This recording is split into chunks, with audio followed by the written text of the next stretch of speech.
Today we are going to explore running remote ephemeral development environments. We are going to see potentially the best solution you should probably not use. If that sounds confusing, you're not alone. We will explore development container spec as well as Devpod as an implementation of that spec. Together, they provide a way to run ephemeral development environments. However, there is a hidden reason for going through those. I have serious doubts about the story behind remote environments, at least in a specific form, and I want to discuss what we really want them for. But to do that, we need to go through a few practical examples to be on the same page before I go off the beaten path and start questioning it all.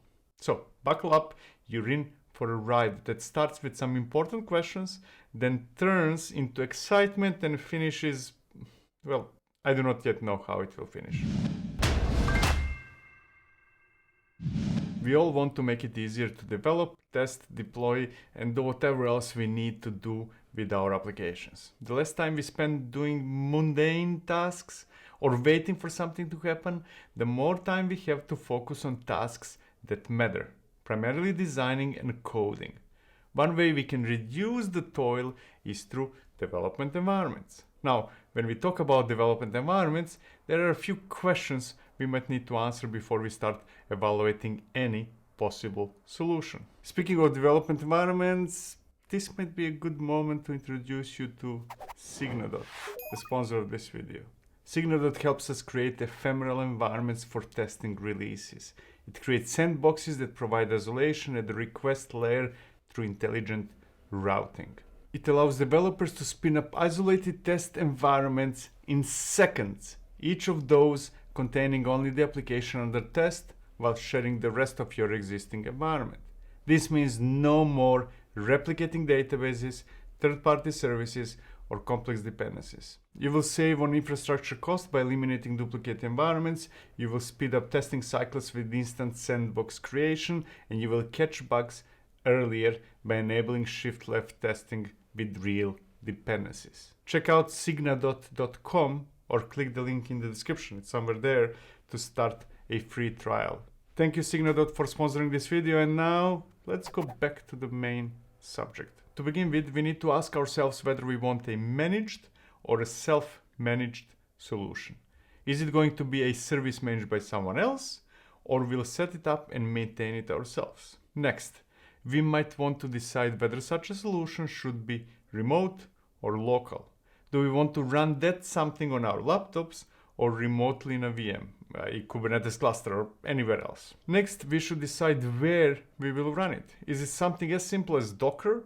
Or how about Kubernetes? Or maybe we work with legacy software that is stuck in the previous century and can be run only by SSHing into a server. How about running it in AWS, Google Cloud, Azure, DigitalOcean, or any other cloud provider? There is a close to infinite number of answers to that one. It can be sometimes as Docker and at other times inside Kubernetes and sprinkled with some of it in DigitalOcean. It all depends on how your current landscape looks like and what you are familiar with and used to. Let's move on to the next question. Which problem do we want to solve? Are we trying to make it easier for developers to do what they're doing today? If that's the case, should we give them everything they need, like compilers, IDs, linters, and everything else that they're using today? A different answer to that question could be to solve specific problems, like, for example, how to continuously deploy and test code we are writing. Just as destinations, there could be close to an infinite number of answers to that question as well. So I will simplify it. Are we trying to make it easier to do what we are doing today, or should we change the way we develop? Finally, we might want to ask ourselves whether we are building something that covers today's needs or a more lasting solution. Should we buy a solution or adopt a project that is owned by someone, or should we try to find a standard that is independent of a vendor or a project? If you choose to go for a standard, we have essentially two options which are not mutually exclusive. We can adopt a wide standard that is not necessarily focused on development environments, or we can try to find some sort of a standard that was designed specifically to address the issues we're trying to solve. So, the questions are, should we adopt a managed or self-managed solution? Should our environments be remote or local? Where are we going to run it? Which problems are we trying to solve? And can we find a standard that is independent of a specific vendor or a project? Those questions are important, and the answers to them might not be easy to get to. In some cases, answer to one of those might dictate the other, like for example, if you want to run it locally, we might not be able to choose a managed solution. Here's another question for you. Why am I talking in such abstract terms? Shouldn't we dig into whatever I'm planning to show us? Think of those questions as a framework through which I will try to evaluate a solution we are about to see. Is it the answer to all of those? And if it is, should we adopt it right away? That solution is dev containers. Let's see it in action, and while doing that, see whether it provides answers to all those questions and whether answers it gives us match our answers. Development containers, or dev containers for short, allow us to use a container as a full-featured development environment. It can be used to run an application, to separate tools, libraries, or runtimes needed to work with the code base, and to aid in continuous integration and testing. Dev containers can run locally or remotely, in a private or public cloud, and with a variety of supporting tools and editors. That was at least the official description of dev containers, and frankly, I think that it is misleading. A dev container does not allow us to do anything since it is not a tool, nor a service, nor anything other than a spec that hopes to become a standard. The idea behind it is to have multiple tools that all implement the same spec. As a result, we can define what we need without worrying that we will be locked into a specific solution. Manifests based on the same spec can be used by a variety of tools. So, we can write dev container manifests in VS Code or in IntelliJ. We can auto-generate them with, let's say, DevBox. More importantly, we can use one of many engines to convert those manifests into actual containers that act as development environments.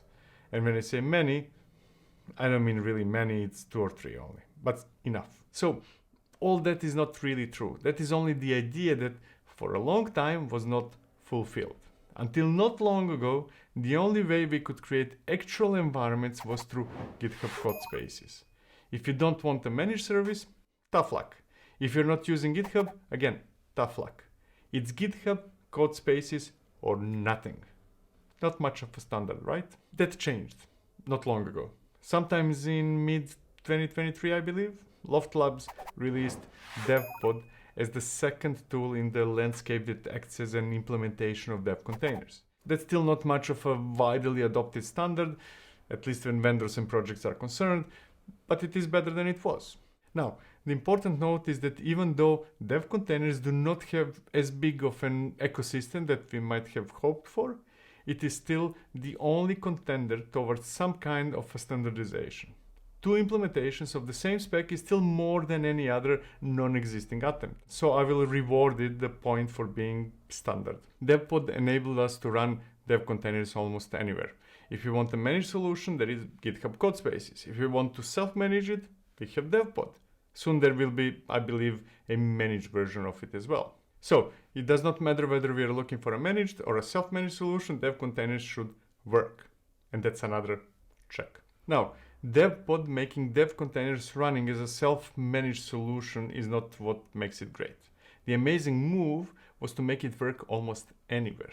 While GitHub code spaces are limited to virtual machines managed and hosted by Microsoft or Azure, Devpods can run with Docker or in Kubernetes or in one of the hyperscalers like AWS, Azure and Google Cloud, or in a smaller cloud provider like DigitalOcean and a few others. Moreover, it is open source, and it is in the Cloud Native Computing Foundation or CNCF, making it relatively safe from whims of a single company, including Loft itself. That makes it 2 additional strikes. It can run anywhere, so whatever is your answer to where, it gets you covered. Unless you live in Stone Age and you're planning to run it on something exotic like mainframe. Just don't do it. At the same time, That solves our dilemma whether to run it locally or remotely. It can be a local Kubernetes cluster or a remote one. It can be Docker running anywhere. It can be many other things. The only question we have left is whether it solves the problem you might have. And to answer that one, we'll first take a look at it in action and then talk about types of problems it solves and whether any of them fits your needs. The only thing we need to worry about when working with dev containers are manifests that describe how to construct the environment we need. One option is to write it ourselves. That's a reasonable solution since, more often than not, those manifests are short and straightforward. The other option is to generate the manifest through the tools we might already be using. I'm lazy, so I prefer the latter option. And luckily for me, one of the tools I use all the time supports dev containers. That tool is Devbox, which I use to bring in all the tools I need to work on a project locally.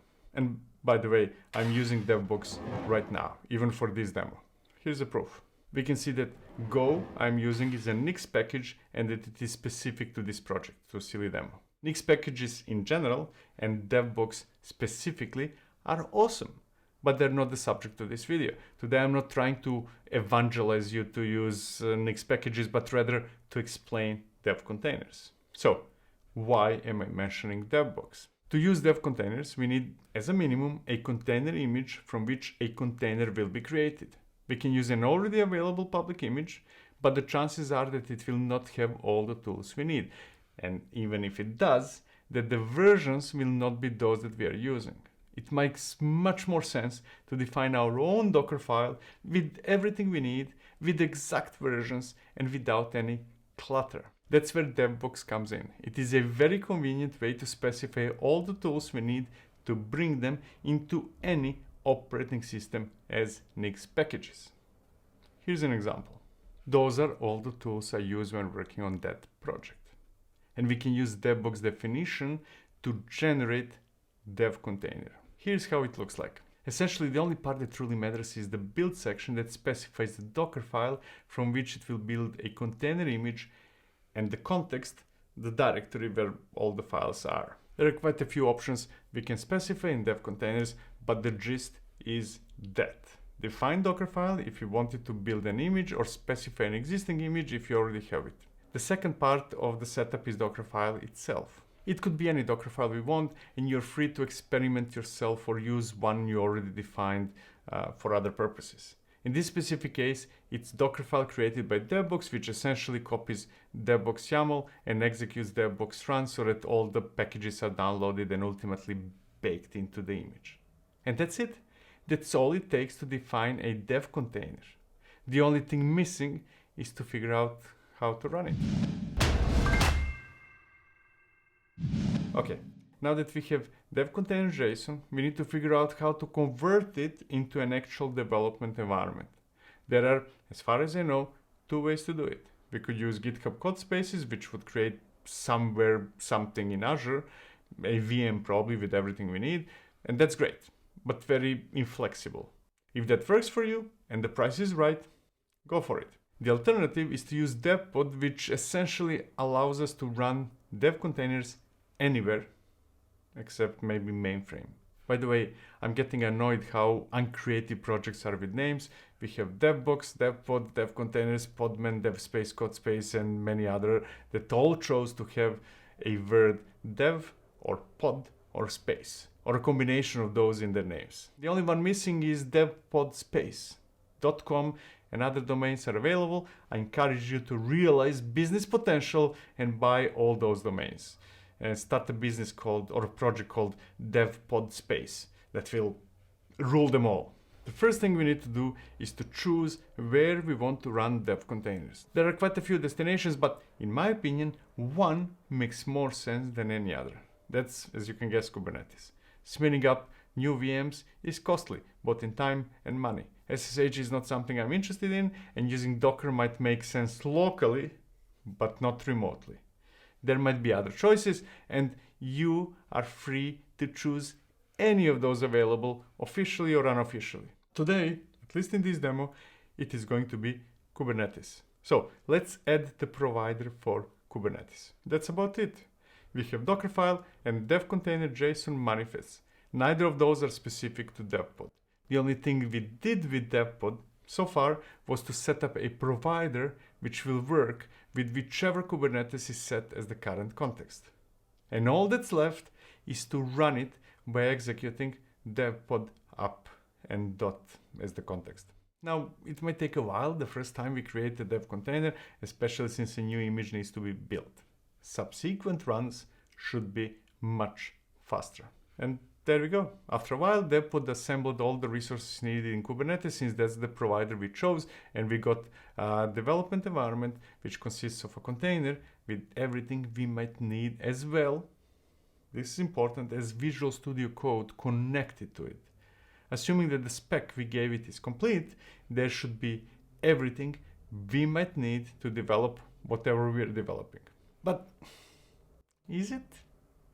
Is what you typically do locally everything you might need to develop? Should the development environment be what you're used to? If the answer is yes, then this is great. If the answer is no, and you feel that the development environment should go beyond what you're already doing, then we might have a problem with dev containers. We'll get back to those questions later. For now, let's say that everything is peachy and that we are filled with happy thoughts. So, from now on, everything should look and feel the same as if you assembled everything locally.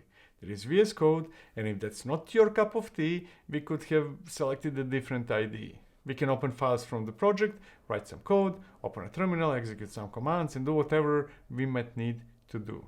All the tools we might need are there. For example, since this is a Go project, we can check Go version. That is a confirmation that everything is indeed remote, since I am using Mac, and we can see that I got a Linux version of Go. Now, I will not bother you demonstrating that everything else is there. It is. Or to be more precise, it is there if it was inside the container image used to spin it all up. Now, as I mentioned earlier, we got VS Code since that is the default IDE, but there are others. As a matter of fact, there are many others. Here's the list. As you can see, you will most likely find the one you prefer using. If you don't, you're probably one of those using something very, very exotic and need to live with consequences of such a choice. Finally, once we are done working, we can simply delete the dev container. All this being said, if you think that building an image that will be used to run dev containers is silly and that you should use pre-built images, you're right. We can, and most likely we should build images ourselves. If you do that, we should change dev container JSON to use that image instead of building a new one. It's easy and it will save you a bit of time. Finally, for those who are, afraid of executing a single command, devpod up, because typing in a terminal is scary, there is a desktop app we can use as well. It is working in the same way as if we would run commands from a terminal, except that it is more colorful.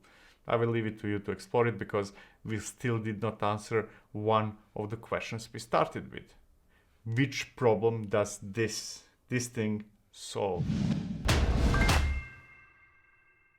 So, what is the problem the dev container solves?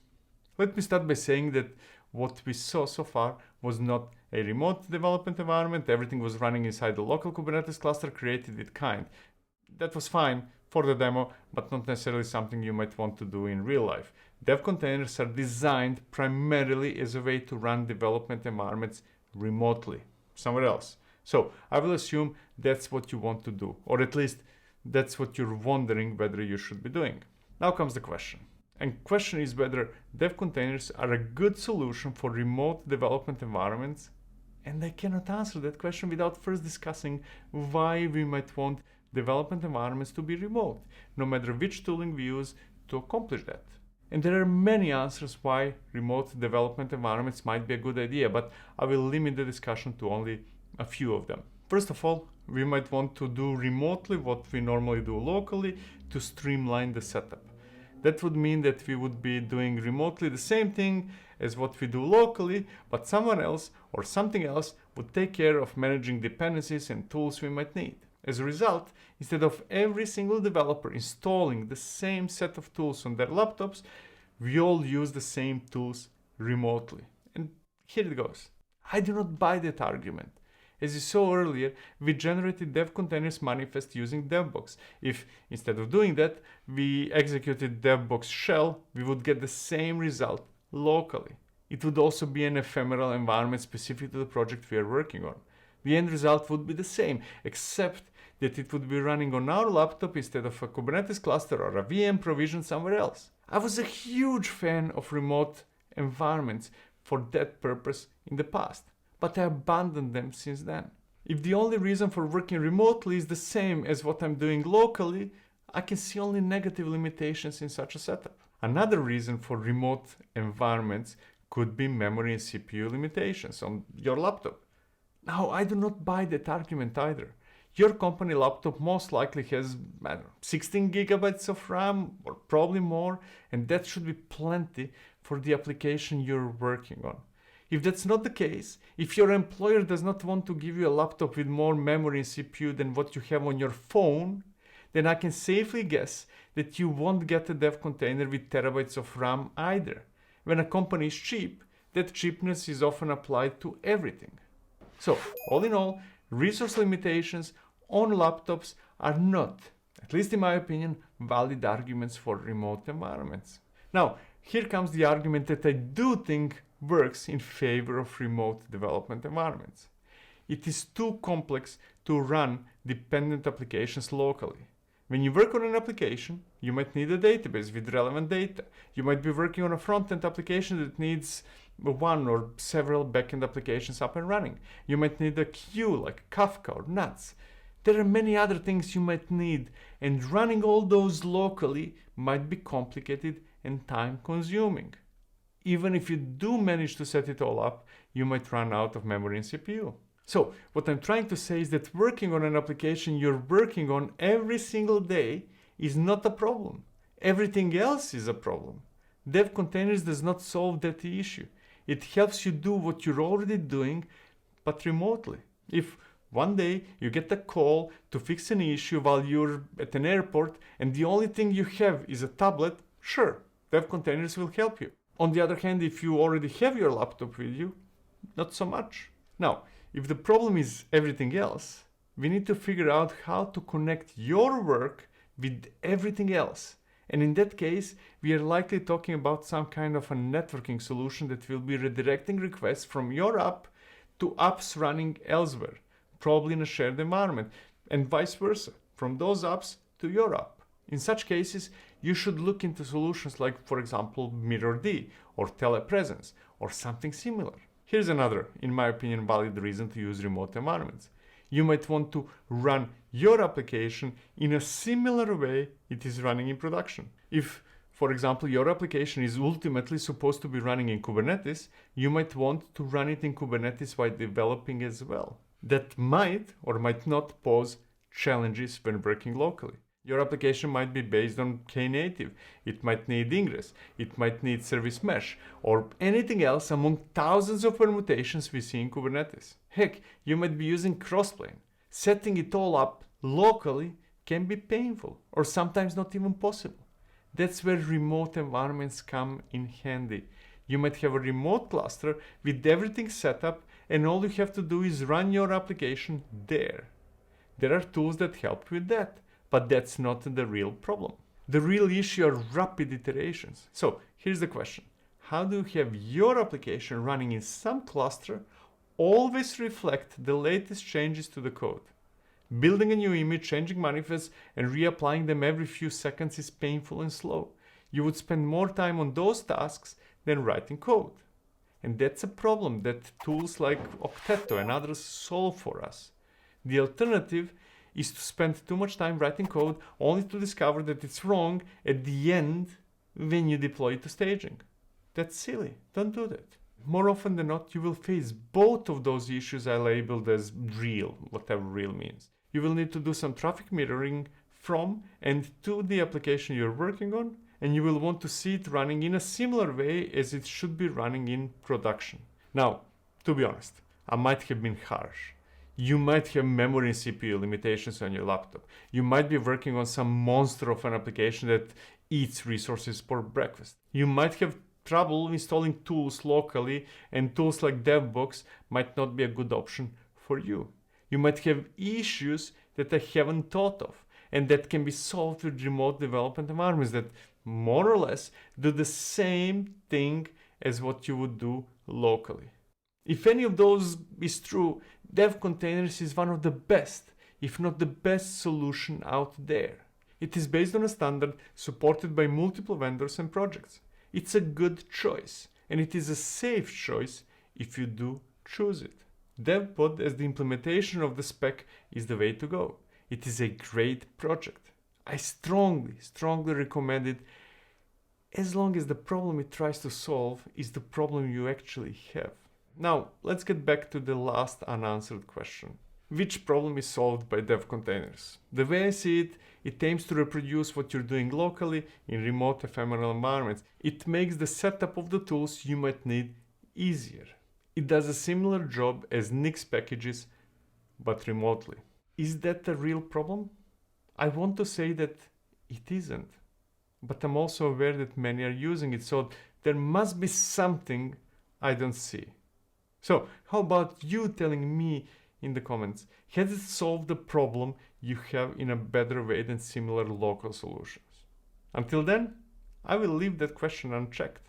To finish it all, I will not even go through the typical pros and cons rant, since there is nothing wrong, as far as I know, with Dev Containers and Devpod. There are only pros, as long as the problem they're trying to solve is real. From my side, I must say that I forced myself to use it quite a few times. I wanted to want it, but it did not stick with me.